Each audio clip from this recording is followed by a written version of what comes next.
Escaparon a una casa refugio y me llamaron por la mañana.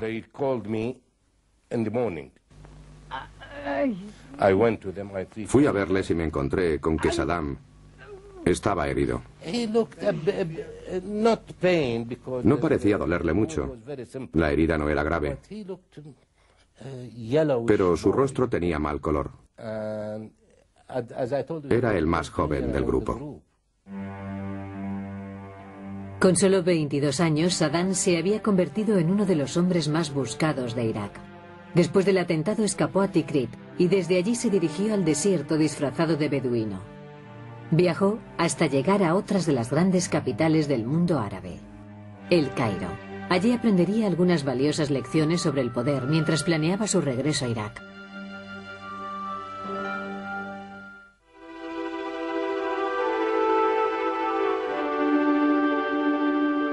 Después de una audaz huida de Irak en 1960, Saddam Hussein había llegado a aquella célebre ciudad. No solamente era la ciudad más cosmopolita del Oriente Medio, sino que allí residía el más carismático líder árabe de entonces, Nasser. Saddam estudió en la Facultad de Derecho de El Cairo durante 3 años, manteniendo numerosos contactos con el partido baasista local, pero anhelaba volver a casa.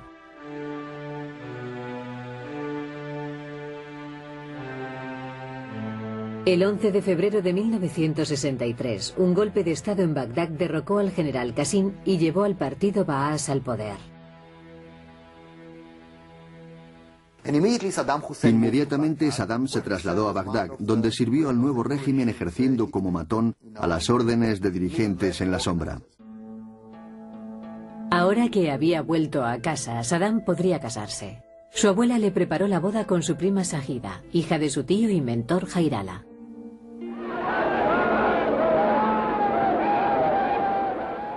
Pero a finales de año, otro golpe de Estado forzó al partido Baas a salir del gobierno.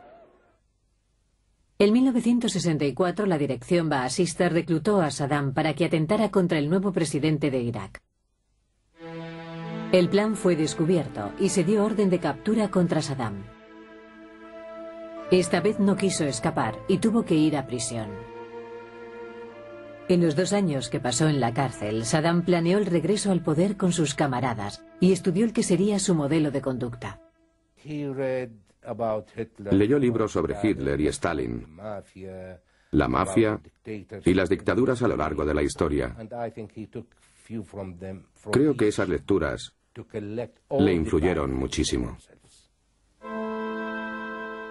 La mujer de Saddam llevó a su hijo Uday a visitarle a la cárcel. Saddam aprovechó la ocasión para enviar mensajes a sus camaradas del exterior, ocultándolos en los pañales de su hijo.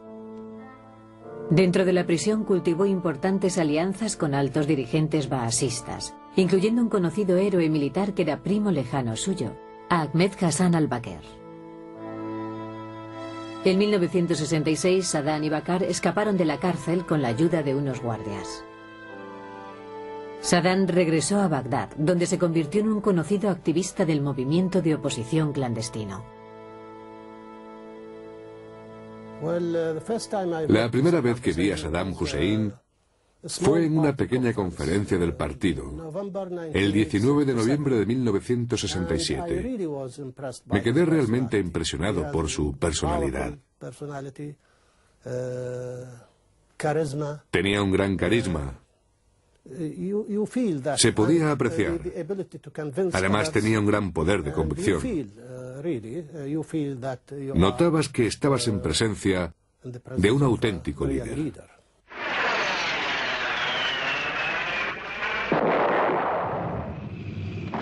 En 1967, 2 décadas de tensión árabe-israelí estallaron, cuando las naciones árabes amenazaron con invadir Israel y ordenaron a las tropas de pacificación de las Naciones Unidas que se marcharan. Israel lanzó un ataque preventivo y destruyó a los desorganizados ejércitos árabes tras 6 días de combates.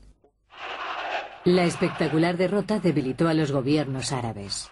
Los enfurecidos ciudadanos acusaron a sus regímenes del descalabro. En Irak, el partido baasista intuyó que era su oportunidad.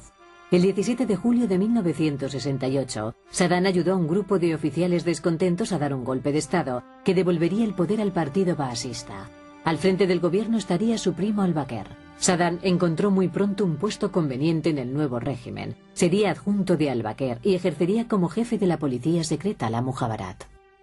Al-Bakr ofreció el cargo a algunos de mis amigos. Pocos lo querían porque era un trabajo muy sucio. Pero cuando se le preguntó a Saddam, aceptó el trabajo y se puso al frente. Saddam se convirtió en un sicario del régimen. Al-Bakr y Saddam se repartían el trabajo. Saddam era siempre el que hacía el trabajo sucio del régimen. Eso es lo que le enseñaron y le dejaron hacer. Aquello respondía a sus inclinaciones. 3 meses después de llegar al poder, al-Bakr y Saddam organizaron una espeluznante celebración por el nuevo régimen. Declararon día de fiesta nacional, la jornada en que se ejecutaría a un grupo de supuestos espías, la mayoría de ellos judíos iraquíes. Hicieron de su ejecución un espectáculo público. Cientos de miles de ciudadanos fueron llevados a las ciudades de los pueblos. Parecía carnaval, pero 13 personas fueron ahorcadas en la plaza central de la Liberación.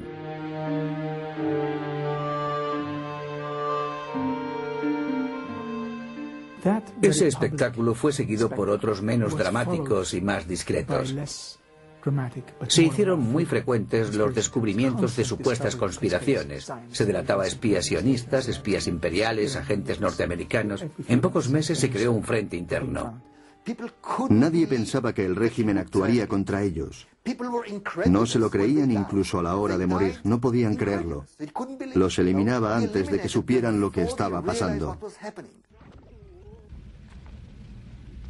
Aunque Bakr era todavía el presidente nominal, Saddam se estaba convirtiendo en el hombre fuerte. En 1972, Saddam nacionalizó la Iraq Petroleum Company, que controlaba el 15% del petróleo mundial. Utilizó el dinero para financiar un fuerte desarrollo.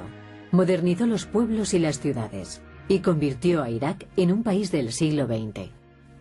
Parte de la mística de Saddam, si queremos llamarla así, es lo que realmente consiguió para el país. Virtualmente llevó la electricidad a todos los poblados de Irak. Construyó carreteras como nadie antes había hecho en Irak. Con la abundancia económica de Irak, Saddam ocupó un puesto en los asuntos internacionales del país. En 1972 negoció un tratado de amistad y armamentos con la Unión Soviética. En 1978 Saddam se puso al frente de la oposición árabe contra los acuerdos de Camp David, el tratado de paz patrocinado por Estados Unidos entre Israel y Egipto. Como consecuencia, Saddam inició su ascenso hacia la cumbre.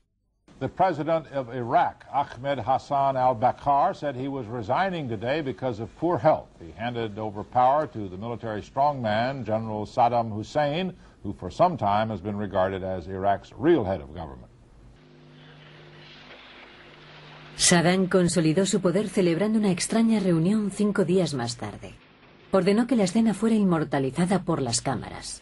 Estas imágenes, poco conocidas, muestran a los desconcertados jefes del partido escuchando a Saddam, mientras declara que ha descubierto otra conspiración contra el gobierno y que algunos de los conspiradores están entre los asistentes. Un supuesto informador subió a la tarima y empezó a leer los nombres de los conspiradores.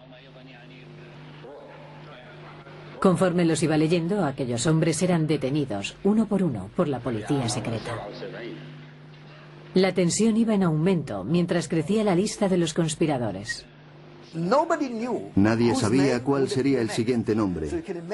Imaginemos a 250 altos dirigentes de Irak sentados en aquella sala angustiados en silencio, temiendo que su nombre pudiera ser leído en algún momento. Sabían que si era así, serían hombres muertos. Todos los asistentes sudaban, tan solo Saddam parecía estar disfrutando de su exhibición de poder absoluto. Después de terminar la reunión, tanto las imágenes como la historia circularon por